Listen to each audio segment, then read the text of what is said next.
আসসালামু আলাইকুম রহমতুল্লাহি ওবরকাতুহু। সম্মানিত দর্শক, সারা বাংলায় এখন শেখ হাসিনা বিরোধী প্রচারণা চলছে। সর্বশক্তি দিয়ে জলে, স্থলে, অন্তরিক্ষে এদেশের মধ্যে শেখ পরিবার, শেখ হাসিনা, তার সঙ্গী সাথী এবং তার দল, তাদেরকে নিয়ে যেভাবে প্রচার এবং প্রোপাগান্ডা চলছে, এ সকল প্রচার এবং প্রোপাগান্ডার প্রতিক্রিয়া কি হতে পারে সেটি নিয়ে আলোচনা করব। তার আগে বলে নেই শেখ হাসিনার বিরুদ্ধে কি কি প্রচারণা করা হচ্ছে। প্রথমত, তিনি প্রচণ্ড ভয়ঙ্কর, এত ভয়ঙ্কর তাকে দেখলে ভয়ের উদ্রেক হয়।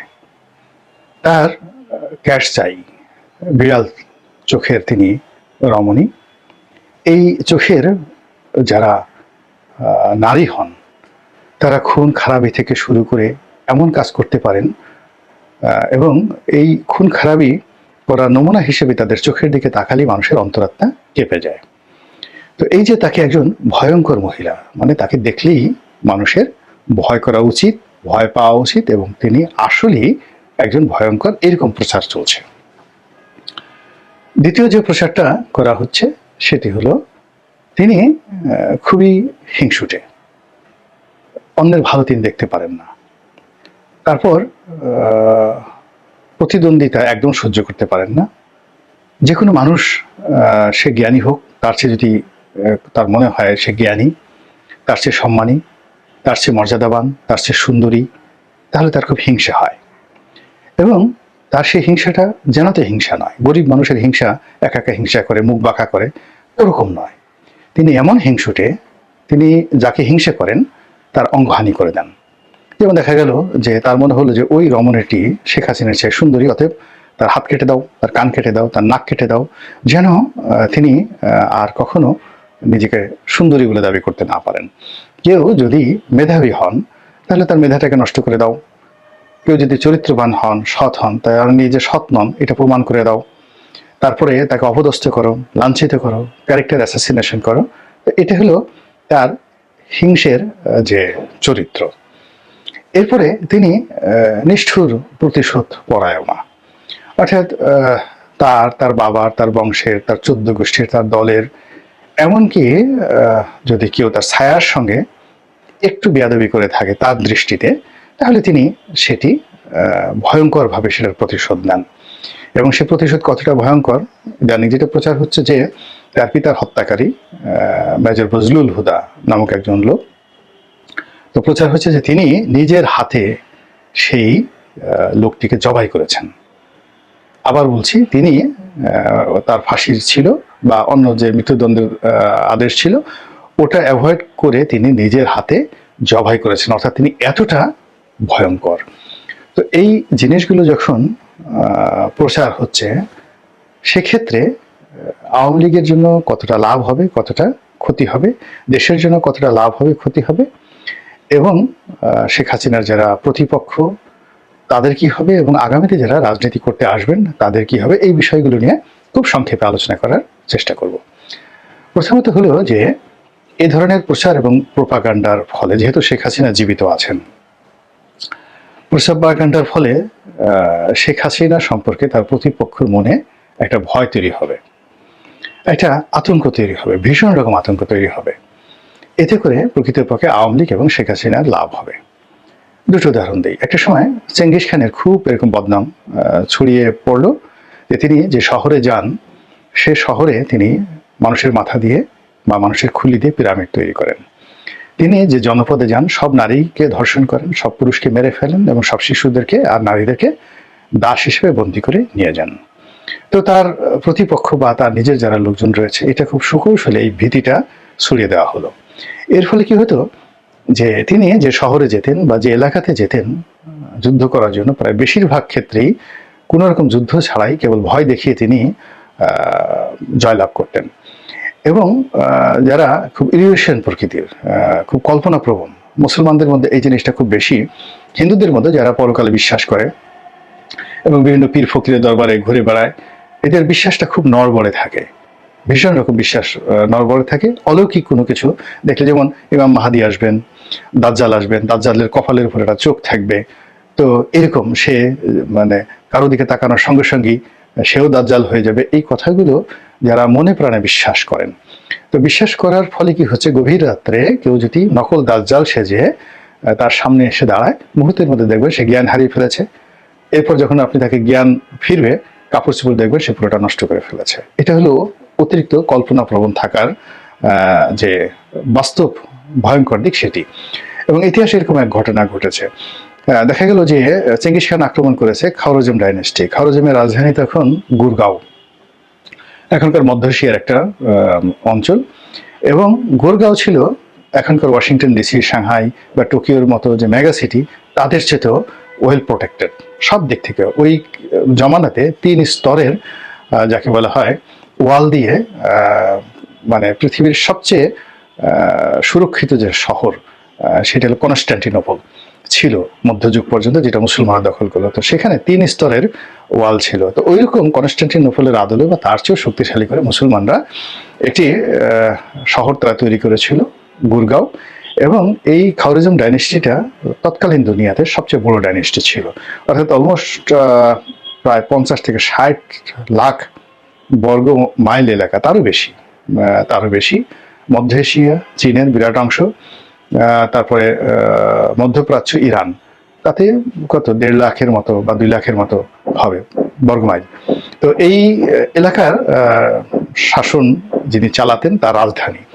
তো সেই রাজধানীতে তার যে যত শক্তিশালী সৈন্য, সেই সৈন্যরা তাদের মধ্যে একটা বিশ্বাস ছিল যে এই শহর যে কোনো সময় ইয়াজুজ মাজুজরা দখল করতে পারে। এবং তারা চেঙ্গিস খান সম্পর্কে শুনেছিল যে চেঙ্গিস খানই মূলত ইয়াজুজ মাজুজদের নেতৃত্ব দিচ্ছেন দূর থেকে।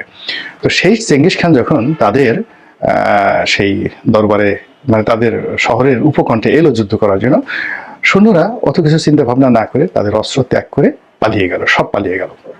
চেঙ্গিস খান সেখানে দখল করে ফেললেন এবং পুরো শহরে কি করেছেন এখন পর্যন্ত ইতিহাসবিদরা খুঁজে পাচ্ছে না যে গুরগাঁওটা আসলে কোথায় ছিল। মানে চেঙ্গিস খানের ধ্বংসযজ্ঞটা এত বেশি ছিল, পৃথিবীর অনেক বিখ্যাত বিখ্যাত শহরকে খুঁজে পাওয়া গিয়েছে, কিন্তু এই গুরগাঁওকে এখনো খুঁজে পাওয়া যায়নি। তো এরকম যে আপনি যখন কাউকে খুব বেশি ভয় পাবেন, আতঙ্কগ্রস্ত হবেন, তাকে যদি আপনি তার সামনে এসে সে যদি আপনার সামনে এসে ভূতের বেশে দাঁড়ায়, আপনি মরে যাবেন সঙ্গে সঙ্গে। আপনি দেখুন গত 20 বছর ধরে যারা পালিয়েছিলেন, 15 বছর ধরে যারা পালিয়েছিলেন, জাস্ট একটা শুধু উদাহরণ দিই। এখন এখানে অনেক লোক বড় বড় কথা বলে না, হুমকি দিচ্ছে, হ্যাং করেঙ্গা, ত্যাং করেঙ্গা, মেরে ফেলেঙ্গা, আষাঢ় মারেঙ্গা, এই সমস্ত কথাবার্তা বলে।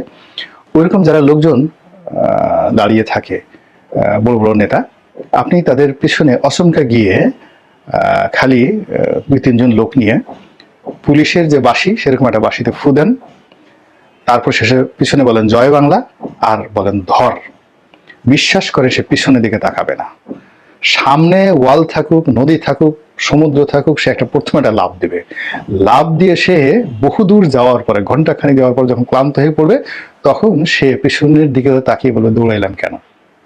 এটা হলো মানুষের একটা সাইকোলজি, মানে আপনি যাকে ভয় পান। তো এই যে শেখ হাসিনাকে যে ভয়ঙ্কর রূপে প্রচার করা হচ্ছে, এটা শেখ হাসিনার প্রতিপক্ষের জন্য মূলত একটা সাইকোলজিক্যাল একটা মানে রোগে পরিণত হয়েছে। ফলে কখনো কোনো কারণে যদি আওয়ামী লীগের মতো দলের বা শেখ হাসিনার যদি কোনো কারণে প্রত্যাবর্তন ঘটে, আপনি দেখুন 1 মিনিট লাগবে না, 30 সেকেন্ডের মধ্যে পুরো মাঠ ফাঁকা হয়ে গেছে। ফলে এখন যারা অতিরিক্ত প্রচার করছেন তারা আলটিমেটলি নিজেদের ক্ষতি করছেন।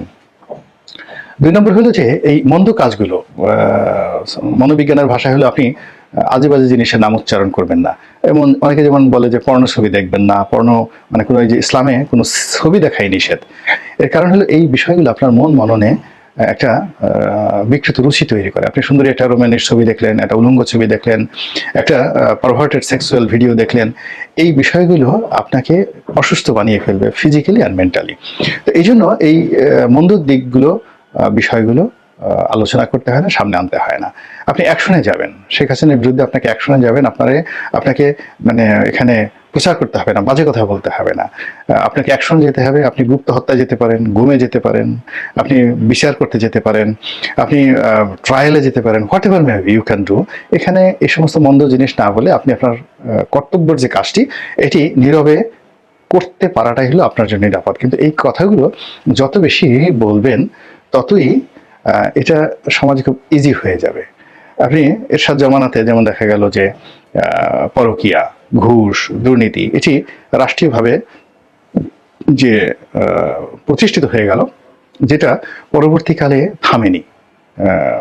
রাষ্ট্রের যারাই ক্ষমতায় এসেছে, ক্ষমতার কাছাকাছি থেকেছে, তারা এই বিষয়গুলোকে একটা মর্যাদা দিয়ে, অনেকটা মানে বাইজি মহলের মতো করে নাচো, ঘুষ দাও, টাকা দাও, তোহফা দাও, মানে অন্যায় করাটাকে তারা একটা গর্বের বিষয় মনে করেছে। তো কাজেই আগামীতে যারা ক্ষমতায় আসবেন, এই শেখ হাসিনার এই মন্দ কাজগুলো যত বেশি আলোচনা হবে, অ্যাকশনের পরিবর্তে, বিচারের পরিবর্তে, ততই আগামীতে যারা রাষ্ট্র ক্ষমতায় আসবেন তারা এই কর্মকাণ্ডগুলোকে তারা প্রাতিষ্ঠানিক রূপ দিতে বা শেখ হাসিনার চেয়ে আরও মন্দভাবে এই কাজগুলো করার ব্যাপারে তারা উৎসাহিত হবেন, এতে কোনো সন্দেহ নাই। আমি শেখ হাসিনার সম্পর্কে একটা পার্সোনাল অভিজ্ঞতা বলি। যেমন তিনি 2001 সনে ক্ষমতা হারিয়ে ভীষণ রকম অর্থ কষ্টে পড়ছেন, তার অর্থ ছিলই না ওই সময়টাতে। তো পরবর্তীতে যখন 2001 থেকে 2006 সনে বিএনপির বিরুদ্ধে প্রচুর আর্থিক কেলেঙ্কারির অভিযোগ এলো, ওই সময়টাতে তিনি সিদ্ধান্ত নিলেন যে আগামীতে যদি তিনি ক্ষমতায় আসেন তাহলে তার দলের নেতাকর্মীদের যেন কোনো অর্থ কষ্ট না থাকে, এজন্য তিনি সবকিছু ওপেন আপ করে দেবেন। এবং আমরা অন্তত 100 লোক ওনার সঙ্গে ফরিদপুর থেকে এসে দেখা করেছিলাম আমার নেতৃত্বে, আমার নমিনেশনের বিষয়টা নিয়ে। তখন ওনার সাথে আমাদের অনেক কথা হয়েছিল, প্রায় 2 ঘন্টা। তো তিনি একটা সময়, আমি যে আসনে ইলেকশন করতে চাচ্ছিলাম সেই আসনে তিনি অন্য একজনকে কমিটমেন্ট দিয়ে ফেলেছিলেন যে তাকে দেবেন। তো তিনি আমাদেরকে সান্ত্বনার জন্য তিনি বলেছিলেন যে ঠিক আছে, তোমাদেরকে যদি মনোনয়ন দিতে নাও পারি, তোমরা যদি ব্যবসা বাণিজ্য করে সফল হতে পারো, কোটিপতি হতে পারো, সব কাজ আমি করব। আমি অতীতে যে ভুল করেছি 96 সালে সেই ভুল করবো না। আপনি দেখেন যে বিএনপির যে মন্দ কাজগুলো, এটা শেখ হাসিনাকে কতটা ইনফ্লুয়েন্স করেছে। আবার শেখ হাসিনার মন্দ কাজগুলো এই বিএনপিকে কতটা যাকে বলা হয় ইনফ্লুয়েন্স করেছে, যে গত 15 বছরের তার যত অপকর্মগুলো আছে, সেই অপকর্মগুলো যেগুলো তিনি রেখে গেছেন উচ্ছিষ্ট হিসেবে, একটাও বিএনপি পরিহার করেনি। বিএনপির পথে ঘাটে মাঠে নেতাকর্মীরা সেইগুলো নিয়ে, সেই বাস ঘাট মাঠ নিয়ে যা কাণ্ড কারখানা করছে, সেটা কি